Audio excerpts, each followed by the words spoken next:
ಪ್ರಭು ಕ್ರಿಸ್ತರಲ್ಲಿ ನನ್ನೊಲವಿನ ಸಹೋದರ ಸಹೋದರಿಯರೇ, ನಿಮಗೆಲ್ಲರಿಗೂ ಕ್ರಿಸ್ತ ಜಯಂತಿಯ ಶುಭಾಶಯಗಳು. ಡಿಸೆಂಬರ್ 22, 2012ರಲ್ಲಿ ಒಂದು ಪುಟ್ಟ ಟಿವಿ ಚಾನೆಲ್ನ ಉದಯವಾಯಿತು.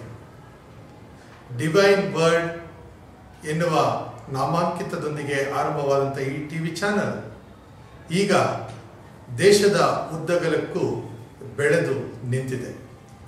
ಈ ಒಂದು ಸಂದರ್ಭದಲ್ಲಿ ಈ ಒಂದು ಟಿವಿ ಚಾನೆಲ್ನವರು ದಶಮಾನೋತ್ಸವವನ್ನು ಆಚರಣೆ ಮಾಡ್ತಾ ಇರಬೇಕಾದ್ರೆ ಹರಿಹರದ ಆರೋಗ್ಯ ಮಾತೆಯಾಗಿ ಯೇಸುವಿನ ತಾಯಿ ಮರಿಯಮ್ಮನವರು ಕಾಣಿಸಿಕೊಟ್ಟಂತಹ ಕರ್ನಾಟಕದ ಏಕೈಕ ಪುಣ್ಯತಾಣ ಹರಿಹರದಿಂದ ನಾನು ಸರ್ವ ಶುಭವನ್ನು ಕೋರುತ್ತಾ ಇದ್ದೇನೆ. ಈ ಟಿವಿ ಚಾನೆಲ್ ಕೋವಿಡ್-19 ಸಂದರ್ಭದಲ್ಲಿ, ಲಾಕ್ಡೌನ್ನ ಸಂದರ್ಭದಲ್ಲಿ ತನ್ನ ಸೇವಾ ಕಾರ್ಯವನ್ನು ಬಹಳ ಸೊಗಸಾಗಿ ಮಾಡಿಕೊಟ್ಟಿದೆ.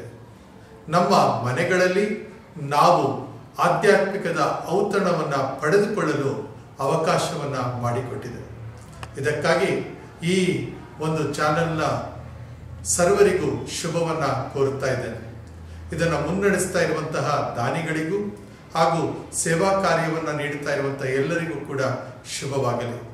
ಇನ್ನು ಮುಂದಿನ ದಿನಗಳಲ್ಲಿ ಈ ಟಿವಿ ಚಾನೆಲ್ ದೇಶ ವಿದೇಶಗಳನ್ನು ಮೀರಿ ಮನೆಗಳನ್ನು ತಲುಪುವಂತೆ ಆಗಲಿ, ಮನವನ್ನು ಮುಟ್ಟುವಂತೆ ಆಗಲಿ ಅಂತ ಹೇಳಿ ನಾನು ಶುಭವನ್ನು ಕೋರುತ್ತಾ ಇದ್ದೇನೆ. ಹರಿಹರದ ಆರೋಗ್ಯ ಮಾತೆಯ ಪ್ರಾರ್ಥನೆ ಹಾಗೂ ಭಿನ್ನಹ ನಿಮ್ಮ ಜೊತೆಗಿರಲಿ ಎಂದು ನಾನು ಕೂಡ ಪ್ರಾರ್ಥಿಸುತ್ತೇನೆ. ಎಲ್ಲರಿಗೂ ಶುಭವಾಗಲಿ. ಡಿವೈನ್ ವರ್ಡ್ ಟಿವಿ ಚಾನೆಲ್ ಚಿರಾಯುವಾಗಿ ಉಳಿದುಕೊಳ್ಳಲಿ.